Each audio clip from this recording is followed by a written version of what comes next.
اللہ کریم سب سے بڑا ہے۔ نبی اکرم نور مجسم صلی اللہ تعالی علیہ وسلم اللہ کے محبوب مطلق ہیں۔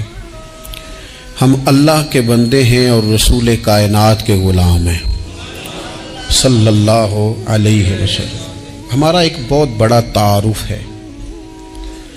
عباد الرحمن کہا ہے اللہ تعالیٰ نے اپنے بندوں کو، ہمیں کہا ہے کہ تم بہترین امت ہو۔ اللہ کریم نے اعزازات سے نوازا ہے۔ جن لوگوں کے پاس اتنی بڑی نسبتیں ہوں، اتنے بڑے حوالے ہوں، اتنی بڑی طاقتیں ہوں، ان کے پاس ظاہری طور پر اگر لوگوں کا جتھا نہ بھی ہو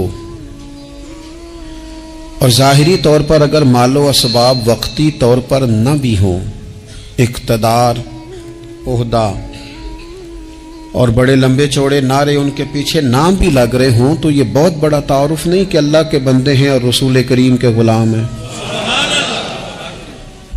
اور کیا یہ تعارف جینے کے لیے، زندہ رہنے کے لیے اور گردن اٹھا کر جینے کے لیے بہت بڑا تعارف نہیں؟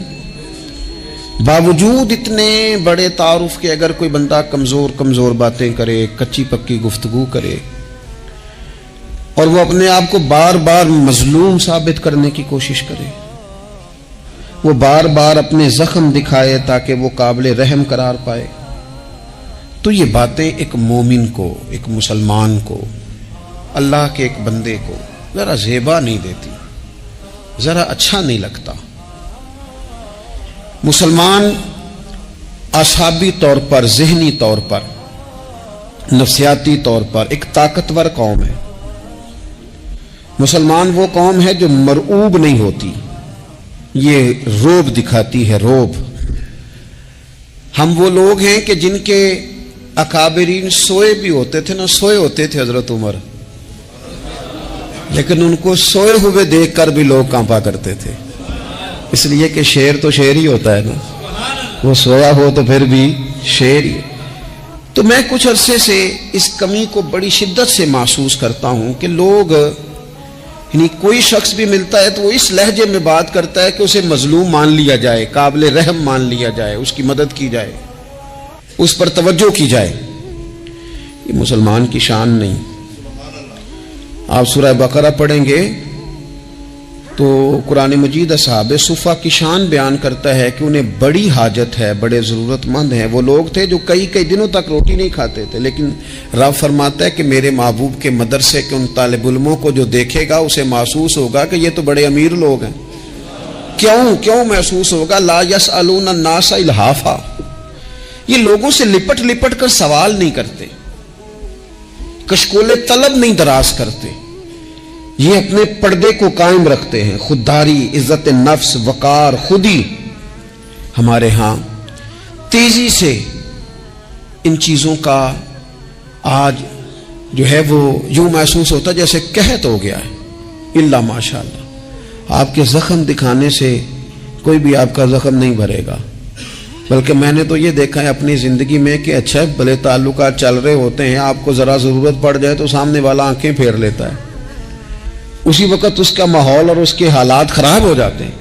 اس لیے اپنا سارا بھروسہ، اپنی ساری توجہ، اپنی سوچوں کا مکمل مدار صرف اللہ رسول کی ذات کو بنائیں، اور اس انداز میں بنائیں کہ کون دیتا ہے دینے کو تو چاہیے، دینے والا ہے سچا ہمارا نبی۔ اور یہ ذہن بنائیں زندگی میں کہ رب رسول کی بارگاہ سے 2 قطرے بھی مل گئے تو دنیا بھی بن جائے گی، آخرت بھی بن جائے گی۔ اس لیے ادھر ادھر دیکھنا تھوڑا کم کریں۔ اور بالخصوص آج اپیل کروں گا، استاد اپنے شاگردوں کو، پیر اپنے مریدوں کو، باپ اپنی اولاد کو بڑی بڑی باتوں کا سبق پڑھائے، بڑی بڑی باتوں۔ اقبال نے شکوہ کیا ہے، اقبال کہنے لگے شکایت ہے مجھے یا رب خدا بندان مکتب سے، یہ جو انہیں کہتے ہیں کہ جناب پڑھ جاؤ گے تو روٹی اچھی ملے گی، یہ انہیں کہتے ہیں پڑھ جاؤ گے تو کار میں بیٹھو گے، پڑھ جاؤ گے تو کوٹھی بنا لو گے، یہ کیا سبق پڑھا رہے ہیں بھلا؟ ان کو تو تم بڑے بڑے باتیں بتاؤ، انہیں کہو پڑھو گے تو دنیا میں حضور کے دین کا انقلاب برپا کرو گے، تم ان کہو کہ تم پڑھو گے تو تم ایک پورا ملک چلاؤ گے، تم انقلاب برپا کرو گے، اٹھ باندھ کمر کیوں ڈرتا ہے، پھر دیکھ خدا کیا کرتا ہے۔ اقبال کہنے لگے یہ تم کیا سبق پڑھا رہے ہو کہ روٹی صحیح مل جائے گی، چندہ اکٹھا کرنے کا طریقہ آ جائے گا؟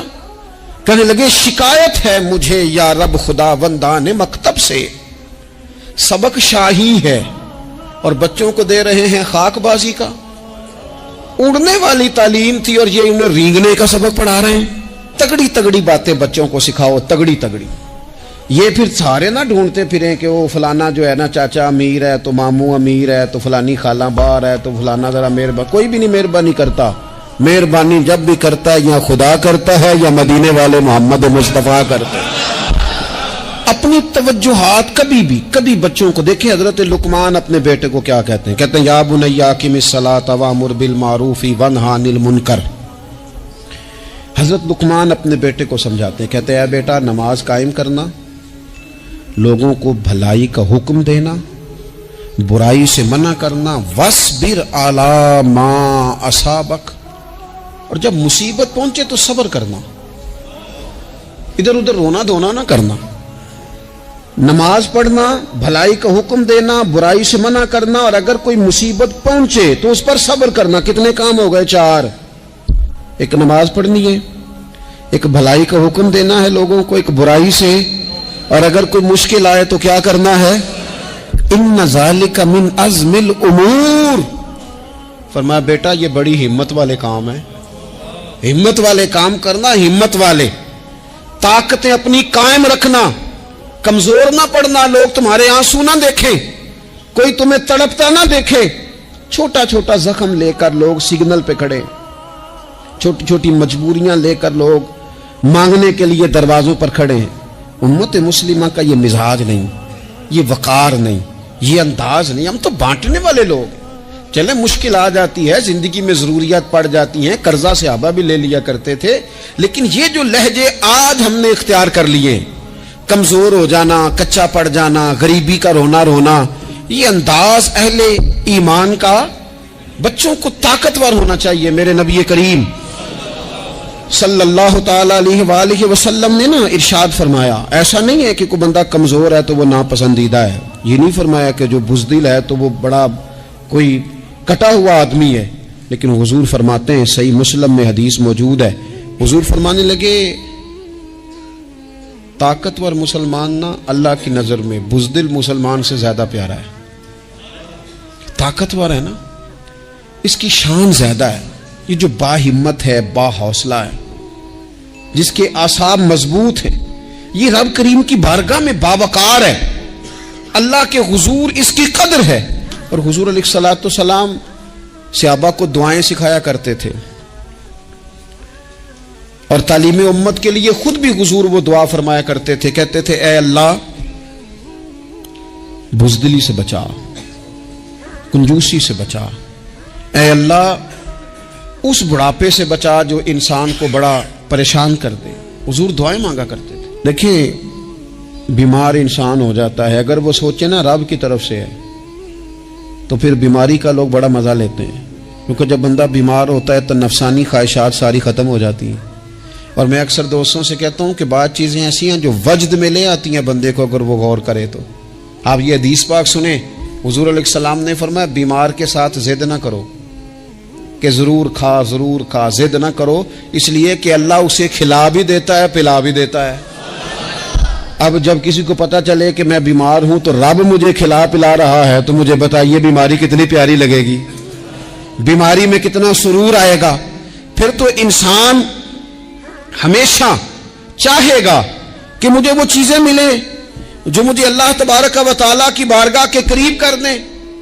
دوسری بات یہ ہے کہ میدان میں جب انسان اترتا ہے نا تو اسے ایک بات اپنے ذہن میں رکھنی چاہیے کہ جیت اور ہار یہ اللہ تعالیٰ کے دست قدرت میں ہے، لیکن جب وہ لڑے تو جیتنے کے لیے لڑے۔ ہمارے ہاں نا بہت سارے لوگ لڑنے سے پہلے ہی ہارے ہوئے ہوتے ہیں، میدان میں نکلنے سے پہلے ہی وہ کمزور باتیں کر رہے ہوتے ہیں، ابھی سفر شروع نہیں ہوتا وہ کہہ دیتے ہیں نہیں جناب آپ کی بات تو ٹھیک ہے پر کیسے ہوگا، کیوں کر ہوگا، لوگ تو آج کل چلتے ہی نہیں، بڑے مسئلے خراب ہیں۔ اور پھر کچھ لوگ ایسے ہیں جن کی باتیں سن کر بندے بیک گیئر لگا لیتے ہیں، اور میں نے دیکھا باتیں کرنے والے وہیں رہتے ہیں اور کام کرنے والے کہاں سے کہاں چلے جاتے ہیں۔ یہ یقینی نہیں کہ جیتیں گے، لیکن جب میدان میں اترے نا تو پھر ہمیشہ جیتنے کے لیے اتریں۔ کوشش کریں کہ میں نے اس انداز میں نکلنا ہے کہ میں نے نہ جیتنا ہے۔ حضرت مولا علی شیر خدا کرم اللہ تعالی وجہ الکریم سے کسی بندے نے پوچھا حضور آپ ہر میدان میں کامیاب کیوں رہتے ہیں؟ فرمانے لگے جیت ہار تو رب کریم کے دستے قدرت میں ہے، لیکن جب میں اترتا ہوں نا میدان میں تو میں دشمن دیکھ کے پہلے ہی فیصلہ کر لیتا ہوں کہ میں نے اس کے پیٹ میں خنجر مارنا ہے کہ گلے پہ، میں جیتنے کے لیے میدان میں اترتا ہوں۔ تو آپ دیکھ لینا دیواریں ہلتی رہتی ہیں اور در کانپ جاتا ہے، علی کا نام سن کر اب بھی خیبر کانپ جاتا ہے۔ کیوں کہ کہتے ہیں میں ذہن بنا لیتا ہوں کہ میں اسے کاٹ کے لاؤں گا، میں ڈرتا اور سہمتا ہوا میدان میں نہیں اترتا۔ ذہن ہوتا ہے کہ آج لڑوں گا تو جیتوں گا، آج میں دیکھیں میں کیا کرتا ہوں۔ حوصلہ نہیں پیدا کر پا رہے بچوں میں، کچھ بچے بھی اللہ خیر کرے عزم و ہمت والے لوگوں کے پاس بیٹھتے نہیں، اور دوسرا ہم اپنے بچوں کا کسی کو آئیڈیل بھی نہیں بننے دیتے۔ بچے کسی کا نام لیتے ہیں تو ہم کہتے ہیں پتر چھاڑ پرا، یہ دور ہی نہیں ہے۔ ہم کوئی ایسا ذوق، کوئی مزاج، کوئی طبیعت پیدا ہی نہیں ہونے دیتے۔ کچھ آنے والی نسل کا مزاج ہے کہ وہ اٹھنا نہیں چاہتی، بیٹھنا نہیں چاہتی، چلنا نہیں چاہتی، وہ چاہتی ہے میں لیٹی رہوں، موبائل میرے ہاتھ میں رہے، باقی سارے کام ریموٹ کنٹرول ہو۔ جب انسان دیکھیں نا، ایک ڈاکٹر صاحب کے پاس ایک دفعہ میں گیا تو ایک مریض کو وہ سمجھا رہے تھے، اسے کہہ رہے تھے کہ تو تھوڑی ورزش بھی کیا کر، تھوڑی ورزش بھی کیا کر، اور ساتھ انہوں نے بڑی اچھی بات کی، کہنے لگے اللہ تعالیٰ نے نا جسم میں جوڑ بنائے ہیں، یہ گھٹنے ہیں، یہ کونیاں ہیں، اللہ نے جوڑ بنائے ہیں، اسی لیے تو بنائے تھے کہ تھوڑی ان کو حرکت بھی دی جائے، لیکن اگر آپ ان جوڑوں کو حرکت ہی نہیں دیں گے تو یہ تو زانگا لود ہو جائیں گے۔ تو کام زندگی میں عزم کے ساتھ، ہمت کے ساتھ، اور سب سے بڑی مضبوطی یہ ہے کہ آپ یہاں سے مضبوط ہوں، آپ اعصابی طور پر مضبوط ہوں۔ یہ جو کمزوری ہے نا، ذہنی کمزوری، میں نہیں پسند کرتا کہ مطلب خواتین بچوں کو اس لیے ڈرائیں کہ بیٹا او ہو بلی آ گئی ہے۔ وہ بلی کیا ہوتی ہے جی؟ لیکن جو خواتین آج بھی بچوں کو بلی سے ڈرائیں گی، اچھا اس کو ڈرا بلی سے رہی ہوتی ہیں اور ساتھ کہہ رہی ہوتی ہیں ماما کا شیر، جی آپ کا شیر بلی سے ڈرتا ہے، یہ اماں کا شیر بلی سے ڈر رہا ہے، آپ نے اس سے بلی سے ڈرا دیا اور نام شیر رکھ دیا ہے۔ یہ کیسا شیر ہے کہ جو بلی آتی ہے تو بھاگ جاتا ہے؟ یہ ماحول مطلب متضاد ہے۔ یہ کاکروچ دیکھ کر چیخیں مارنا نا، یہ برگر فیملی ہونے کی علامت ہے۔ چھپکلی دیکھ کر نا چیخیں مارنا، یہ امیر گھروں کی علامت ہے، پڑھے لکھے لوگوں کی علامت۔ یہ کیا مذاق ہے؟ جو قوم چھپکلی سے ڈرتی ہے، کاکروچ سے ڈرتی ہے، اور جو لوگ کہتے ہیں ہو یہ جناب یہ تو اندر میرے وہ آ گیا ٹوکا تو یہ کھا جائے گا، تو یہ قوم انقلاب برپا کرے گی، یہ میدانوں میں نکلے گی۔ بڑے خوبصورت انداز میں ویڈیو بنا کے تو اس کو شیئر کیا جاتا ہے کہ وہ جی قربانی والے دن بکرا ذبح ہو رہا تھا تو بچہ رو پڑا۔ کیا بات کرتے ہیں آپ؟ یہ جہاد کرے گا بچہ کل کو جو بکرے ذبح ہونے پہ روتا ہے؟ اعصابی مضبوطی ذہنی طور پر مضبوط کب ہوتی ہے؟ جب انسان اخلاقاً مضبوط ہوتا ہے، اس کی طبیعت وزادار ہوتی ہے، اس کا مزاج اسے مضبوط کرتا ہے۔ آپ ایک حدیث دیکھیں، ترمذی میں موجود ہے، حضور علیہ الصلوۃ والسلام نے فرمایا جب اللہ تعالیٰ نے زمین کو پیدا کیا تو زمین ہلنے لگی، تو اللہ نے پہاڑوں کو میخیں بنا کر، قلعے بنا کر زمین میں لگا دیا تو زمین ٹھہر گئی۔ فرشتے فوراً عرض گزار ہوئے کہ مالک تیری سب سے طاقتور مخلوق یہ پہاڑ ہیں؟ فرمایا نہیں، لوہا جو ہے نا وہ پہاڑوں سے بھی طاقتور ہے، کیونکہ لوہا پہاڑ کو کاٹ دیتا ہے۔ یا اللہ پھر لوہا سب سے طاقتور ہے؟ فرمایا نہیں، آگ اس سے بھی طاقتور ہے۔ کیا آگ سب سے طاقتور ہے؟ تو فرمایا نہیں، پانی بھی ہے۔ کیا پانی طاقتور ہے؟ فرمایا ہوا بھی ہے، جو پانی کا رخ پھیر دیتی ہے۔ مسلمانوں خدا را اس سے بڑا ذوق نہیں ملے گا۔ میں طاقتور ہونے کا طریقہ بتا رہا ہوں، ہمارے ہاں لوگ سمجھتے ہیں کہ میں بولتا زیادہ ہوں اس لیے میں طاقتور ہوں، میرے پاس اسلحہ زیادہ اس لیے میں یہ دیکھو حضور نے بتایا طاقتور کون ہوتا ہے۔ یا رسول اللہ پتھر پہاڑ طاقتور ہیں؟ تو فرمایا نہیں، ان پر تو لوہا ہے، لوہا طاقتور ہے، نہیں اس پر تو آگ ہے، آگ طاقتور ہے، نہیں اس پر تو پانی ہے، پانی طاقتور، اس پر تو ہوا ہے۔ تو حضور پھر مہربانی کریں بتائیں طاقتور کون ہے؟ تو یہ دیکھو نا، یہ یاد رکھو نا، یہ کائنات کے سب سے بڑے حکمت والے محبوب کی بات یاد رکھو نا۔ حضور فرمانے لگے سب سے زیادہ طاقتور وہ مومن ہے جو سیدھے ہاتھ سے صدقہ دیتا ہے اور دوسرے کو پتہ بھی نہیں لگنے دیتا۔ اس ہاتھ سے صدقہ دیا اور اس ہاتھ کو پتہ، جس میں یہ اخلاقی طاقت آ جائے نا کہ اللہ کے راستے میں دے کر پھر اسے چھپانا آ جائے، وہ بڑا طاقتور آدمی ہے۔ میں یہ سب سے بڑا طاقتور ہے جس نے اپنے رب سے راز نیاز شروع کر لیے، اللہ کے راستے میں دیتا ہے پھر کسی کو خبر۔ یہ کون سی طاقت ہے؟ یہ روحانی طاقت ہے، یہ اخلاقی طاقت ہے، یہ کردار کی طاقت، یہ سوچوں کی طاقت ہے، یہ آپ کے مزاج کے بلند ہونے کی طاقت ہے۔ لیکن اگر مسجد میں ٹائلیں لگوا کر بھی ایک ٹائل پہ نام لکھوا لیا ہے، اگر کہیں تعاون کر کے بھی کہا میرا ذکر کرو، کوئی خدمت کر کے کہا میرا نام لو، پھر آپ کمزور ہیں، پھر آپ طاقتور نہیں ہیں، پھر آپ نے بزدلوں جیسا کام کیا، پھر آپ نے وہ رنگ اختیار کیا ہے جو شاید آپ کو ذہنی طور پر بڑی کوفت میں مبتلا کر دے۔ تو اعصابی طاقت، اعصابی قوت، آپ دیکھیں حضرت صدیق اکبر رضی اللہ تعالیٰ عنہ، حضور نے تربیت کی تھی نا، میں ذمہ داری سے کہتا ہوں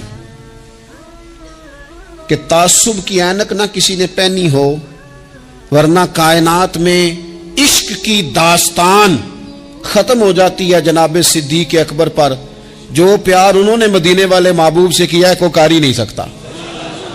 اور ہر وقت کی جدائی، ہر وقت کی، یعنی بیٹھے بیٹھے نا حضور کے وصال کے بعد بیٹھے بیٹھے حضرت صدیق اکبر اٹھ کے نا تو ایک رستے پہ چلنا شروع ہو گئے۔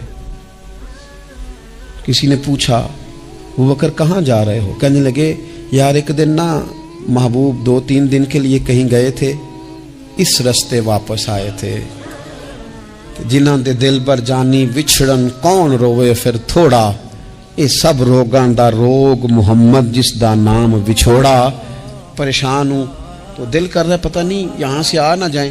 اتنا زیادہ محبوب کی غلامی اور نبی پاک کی محبت کا ذوق، لیکن اعصابی طور پر مضبوط کتنے تھے؟ حضور کے وصال کے بعد جس بندے نے اپنے پروں کے نیچے پوری امت کو سنبھال لیا ہے نا، اس کا نام بھی ابو بکر صدیق ہی ہے۔ ایسے ایسے سنبھال لیا، سب سنبھال، دکھ سب سے زیادہ لیکن سنبھالا۔ کوئی زکوٰۃ کا منکر پیدا ہو رہا ہے، کوئی ختم نبوت پہ حملہ کر رہا ہے، کوئی کچھ ہو رہا ہے، کوئی کچھ ہو رہا ہے، ابو بکر صدیق نے فرمایا سارے لشکر روانہ کرو، جہاں جہاں حضور نے فرمایا تھا جہاد کرو، فرمایا جو ایک رسی بھی زکوٰۃ کی نہیں دے گا وصول کریں گے۔ لوگوں نے کہا حضور حالات بڑے اور طرح کے ہیں، کیسے کام چلے گا؟ حضرت عمر جیسے دلیر بندے بھی کہنے لگے جناب یہ نظام کیسے چلے گا؟ تو ابو بکر صدیق فرمانے لگے عمر تجھے تیری ماں روئے، تو بڑے مضبوط مزاج کا تھا، یہ مجھے کیا پیغام دے رہا ہے؟ فرمایا عمر یاد رکھ اگر میں مدینہ منورہ میں اکیلا بھی رہ گیا اور جنگل کے درندے میرا آ کے گوشت بھی نوچ کے لے گئے تو پھر بھی میں ان اصولوں پر کھڑا رہوں گا جن اصولوں پر مدینے والے رسول نے مجھے کھڑا کیا ہے۔ ذرا گنجائش نہیں، ہم یہاں سے مضبوط لوگ ہیں، یہاں سے ذہنی بلندی، ذہنی پختگی، یہ حسن ہے زندگی کا۔ یہ کیا بات ہوئی؟ پرسوں فیصلہ کوئی اور تھا، سویرے پروگرام کوئی اور بن گیا، کل فلانے کا مرید تھا آج مجھے فیض نہیں ملا ادھر جا رہا ہوں، پرسوں فلانے کو استاد بنا بیٹھا تھا آج میرا پروگرام بدل گیا ہے، کل میری سوچیں اور تھیں آج میری سوچیں اور ہیں۔ جو قوم ساری زندگی تعین ہی نہ کرے وہ کام کیسے کرے گی؟ جو رستے کا آغاز ہی نہ کرے وہ منزل پر کیسے پہنچے گی؟ تو کمزور باتوں سے نکلیں، بزدلانہ سوچوں سے باہر آئیں، طے کریں زندگی میں یہ کچھ ہم نے کرنا ہے۔ میں نے کہا ہے نکلے میدان میں جیتنے کے لیے، پھر رب کی مرضی ہے، پھر اللہ کی مرضی ہے۔ ساری زندگی صحابہ پر قرض رہا، قرضے بھی رہے، خدمتیں بھی ہوتی رہی، جہاد بھی ہوتے رہے، ڈیوٹیاں بھی ہوتی رہیں، سارے کام ہی ہوتے رہے۔ ہمارا یہ مزاج ہے، ایک دو کھا گیا ہے ساری خوشیاں ہی گئیں، بس سارا کچھ ختم کر بیٹھتے ہیں. تو تھوڑی سی نا مضبوط دیکھیں. اچھا یہ حضرت ابو بکر کا حال ہے تو جناب عمر کی کیفیت کیا ہے؟ کلمہ پڑھتے ہی حضرت عمر نے فرمایا یا رسول اللہ جب آپ سچے، قرآن سچا، اسلام سچا، تو چھپ کے نماز پڑھنے کا کیا مطلب ہے؟ فرمایا ابھی تعداد ہی کوئی نہیں، 40 تو مسلمان ہیں. عرض کی حضور مہربانی کریں نا، آپ صرف اجازت دیں. 20 لوگوں کی صفیں بنا دی گئیں. ایک صف کے آگے حضرت عمر ہیں، ایک صف کے آگے حضرت امیر حمزہ ہیں. جناب عمر کہنے لگے چونکہ آپ اللہ کے رسول ہیں تو لہذا نماز بھی آج اللہ کے گھر میں پڑھی جائے گی. تو حضرت عمر بیت اللہ شریف کے بیچ کھڑے ہو کے نعرہ لگاتے ہیں، فرماتے ہیں میں عمر ہوں، تم مجھے بھی جانتے ہو، میرے باپ کو بھی جانتے ہو، تم میرا قبیلہ بھی جانتے ہو، میں نے پڑھ لیا ہے محبوب کا کلمہ. اب جس نے بچے یتیم کرانے ہو اور اپنی بیوی بیوہ کرانی ہو وہ آئے اور مجھے روکے. یہ محبوب اللہ کے ہیں اور گھر بھی اللہ کا ہے، تو نماز بھی آج اللہ کے گھر میں پڑھی جائے گی. جب تک انسان یہاں سے طاقتور نہیں ہوتا. پھر بات آئی سیدنا عثمان غنی کی. میں پہلا وہاں اونا رنداں تو جنہیں کھلی بغاوت کی تھی، ہے پورا قبیلہ اور طرف ہے. عثمان تیرے گھر میں مال ہے، دولت ہے، وزاداری ہے، لوگ سارے کیا کریں گے؟ والد مخالف، چچا مخالف. حضرت عثمان غنی جیسے آدمی کو پکڑ کے باندھ دیا گیا گھر میں. پر عثمان غنی کہنے لگے میں ان بزدلوں میں سے نہیں ہوں جو محبت بھی کریں اور اظہار بھی نہ کر سکیں، جو دعویٰ بھی کریں اور پھر ان کے اندر طاقت اظہار بھی نہ ہو. فرمایا تم جتنا باندھ سکتے ہو باندھ لو، تم اپنی دولتیں، حکومتیں اور اپنا جاہو جلال سنبھال کے رکھو، ہم نے تو غلامی کا فیصلہ کر لیا ہے. اور پھر کی غلامی انہوں نے. اور جہاں تک بات ہے شیر خدا حضرت علی المرتضیٰ کی، حضرت علی المرتضیٰ شیر خدا کا تو یہ حال تھا کہ ساری زندگی میدان میں رہے. ایک دن حضور نے صرف فرمایا کہ آج آپ کو نہیں لے کے جانا، آپ تھوڑا نا میرے نائب بن کر، حضور کسی نہ کسی کو نائب بنا کے مدینے میں چھوڑ کے جائے. ایک دن صرف کہا نہیں لے کے جانا. تو حضرت مولا علی رونے لگے، کہنے لگے حضور میں بچوں کے بیچ رہوں، عورتوں کے بیچ رہوں، میری تلوار کو زنگ لگ جائے گا. حضور مجھے تو گھوڑے پہ بیٹھنا پسند ہے. اچھا میں آپ کو ایک اور بات بھی عرض کروں، پہلے بھی میں نے کہا تھا پھر کہتا ہوں، کچھ لوگ پڑھے لکھے ہوتے ہیں بہادر نہیں ہوتے. حضرت علی کے علم کا بھی کمال عروج پہ اور بہادری بھی پورے عروج پہ. زندگی نا بہادر لوگوں کی ہوتی ہے. یہ شہاب الدین غوری لیٹے ہیں یہاں سوابا میں. تو کسی نے پوچھا ان سے کہ یار آپ کہاں رہتے ہیں؟ کہنے لگے میں گھوڑے کی پشت پہ ہوتا ہوں. ہمارے بچے بڑی سونی فوٹو بناتے ہیں. ان سے پوچھیں آج کل آپ کیا کرتے ہیں؟ تو کہتے ہیں موبائل چلاتے ہیں. آپ کیا کرتے ہیں؟ فوٹو کھینچتے ہیں. آپ کیا کرتے ہیں؟ کہتے ہیں وہ نا مجھے ایسا عجیب مسئلہ ہے موبائل کا کہ بچوں کی نا مطلب میں کئی دفعہ سوچتا ہوں کہ اگر انہیں کچھ 4 گھنٹے موبائل سے علیحدہ رہنا پڑا نا تو ہو سکتا ہے کہ ان کو ڈاکٹر کو بھی دکھانا پڑ جائے، اتنی کو بری حالت ہو گئی. مجھے ڈھیر سارے دوست کہتے ہیں جی آپ ٹیلی فون پہ ملتے نہیں. میں نے کہا میں پہلے ملا کرتا تھا جب تک لوگوں کی جیب میں موبائل تھا. جب سے لوگوں نے ہاتھ میں پکڑ لیا نا تو پھر تو ایک دن میں 100 نمبر ملتا ہے. تو پھر آپ کیسے موبائل پہ رہیں گے؟ پھر تو ایک ہی کام ہے، یا فون سنیں گے یا کوئی اور کام کریں گے. تو تھوڑی سی ہمت والی زندگی گزاریں. بزدلانہ باتیں، کمزور باتیں ہمارے بچوں کو بھی کمزور کر دیں گی. یہ کچھ نہیں کر سکیں گے. حضرت سیدنا عبداللہ بن زبیر رضی اللہ تعالیٰ عنہ یہ مدینہ منورہ میں پیدا ہونے والے سب سے پہلے بچے ہیں. حضرت سیدنا ابوبکر صدیق رضی اللہ تعالیٰ عنہ کے نواسے ہیں. حضور کے پھپھو جناب صفیہ کے پوتے ہیں اور عشرہ مبشرہ صحابی حضرت زبیر بن عوام ان کے بیٹے. شروع سے ہی بڑے بہادر تھے. ایک دن کچھ بچے گلی میں کھیل رہے تھے تو ایک شخص نے آ کے نا چیخ ماری، ڈرایا. سارے بچے بھاگ گئے. جناب عبداللہ ابن زبیر کہنے لگے کیوں بھاگتے ہو؟ اب چیخوں سے بھی ڈرو گے؟ واپس آؤ سارے، میں تمہارا امیر ہوں، آؤ ذرا اس پر حملہ کریں. ہم سارے بھاگے اور یہ اکیلا کھڑا رہے. اس پر حملہ کیا، وہ ڈرانے والا خود ڈر کے بھاگ گیا. تھوڑا سا نا مزاج، ذہن، طبیعت دیکھیں نا. بدتمیزی اور چیز کا نام ہے لیکن گفتگو کا مضبوط ہونا یہ اور چیز کا نام ہے. بچوں کو جب پوری طرح یہاں تو ہم ان کو اس قدر زیادہ کمروں میں بند رکھتے ہیں کہ جب وہ نکلتے ہیں باغی ہو جاتے ہیں. یہاں پھر یہ ہوتا ہے کہ ان کے اندر جو صلاحیتیں ہوتی ہیں وہ پوری طرح دب جاتی ہیں. وہ جو کیفیات ہوتی ہیں جو ایک مردانہ وصف میں ہونی چاہیے ان کے اندر موجود نہیں ہوتی. اقبال کہتے ہیں آئین جواں مرداں حق گوئی و بے باکی، اللہ کے شیروں کو آتی نہیں روباہی. اور یہ جو سہمے دوست ہیں نا بالخصوص غریب طبقے سے، ان سے میں عرض کروں گا کبھی کسی کی گاڑی دیکھ کر مرعوب نہیں ہونا، کبھی کسی کے مہنگے کپڑوں کے روب میں نہیں آنا، کبھی نہیں. حالات کے سہمے ہوئے لوگوں کو بتا دو حالات بدل جاتے ہیں، ایک جیسے نہیں رہتے. کبھی کمزور نہ پڑیں اور جگہ جگہ اپنے دکھ بھی نہ بتائیں، جگہ جگہ اپنے دکھ نہ بتائیں. ہمت کریں. اور ایک شاعر نے کہا تھا کہ با ہمت لوگ کبھی ہارا نہیں کرتے، یہاں وہ جیت جاتے ہیں، یہاں کچھ سیکھ جاتے ہیں. وہ نا میدانوں میں رہتے ہیں. کمزور نہ پڑیں. یہ جو اتنا لمبی لسٹ بن گئی ہے نا، اتنی لمبی لسٹ مانگنے والوں کی، اتنا لمبی فہرست ہو گئی ہے ہر سگنل پہ، ہر چوک میں، ہر رش والی جگہ پہ. یہ بتاتی ہے کہ لوگ اس کو آر ہی نہیں سمجھتے، کمزوری نہیں سمجھتے، طاقت والا مزاج. حضرت عمر بہادر تھے تو بہادر لوگوں کو پسند بھی بڑا کرتے تھے. حضرت عبداللہ ابن زبیر چھوٹے تھے، بچوں کے ساتھ کھیل رہے تھے، اور یہ وہی حضرت عبداللہ ابن زبیر ہیں جو بعد میں امام حسین کے قاتلوں کے سامنے ڈٹ کے کھڑے ہو گئے اور انہوں نے اعلانیہ ان لوگوں کا بائیکاٹ بھی کیا اور ان لوگوں کے ساتھ سفارا بھی ہوئے. حضرت عبداللہ ابن زبیر اور فرماتے ہیں کہ میری ماں 90 سال سے زیادہ عمر تھی حضرت اسماء بنت ابی بکر کی. جب میں نے انہیں کہا نا اماں وقت آ گیا ہے شہادت کا، تو میری اماں مجھے کہنے لگی پتر میدان میں رہنا. میدان میں بکرے کو ذبح ہوتے وقت تکلیف ہوتی ہے، جب اس کی کھال اتاری جائے پھر کوئی تکلیف نہیں ہوتی. ایسے ہی کمزور نہ پڑنا. ہمارے ہاں تو لوگ کہتے ہیں نا پتر اندروں کنڈی لے لا ساڑی نہیں لڑائی. وہ جب ہمارے گھر آگ آئے گی پھر اسے ہم بند کریں گے، ابھی نہ تو بالکل باہر نہ نکلنا.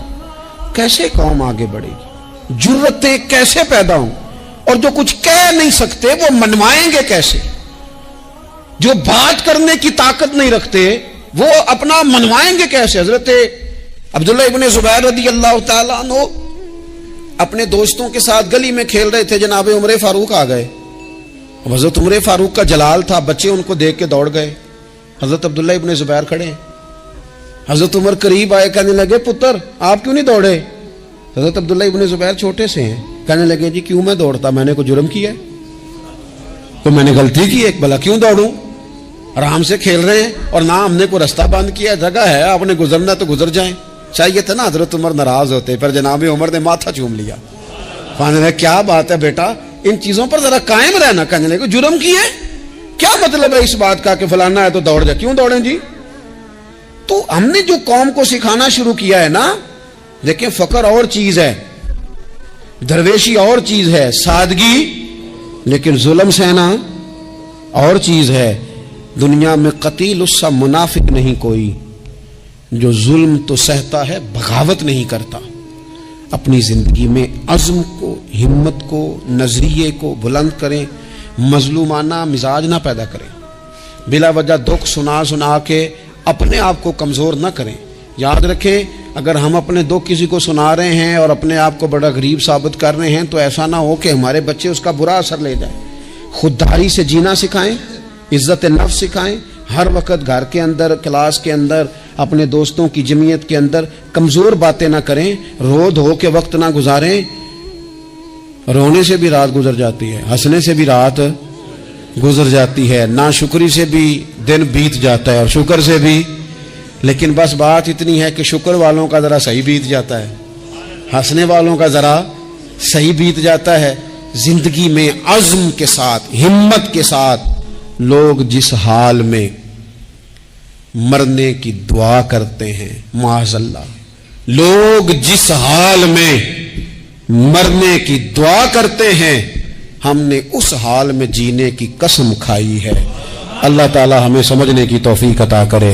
آخر دعوانا ان الحمدللہ رب العالمین.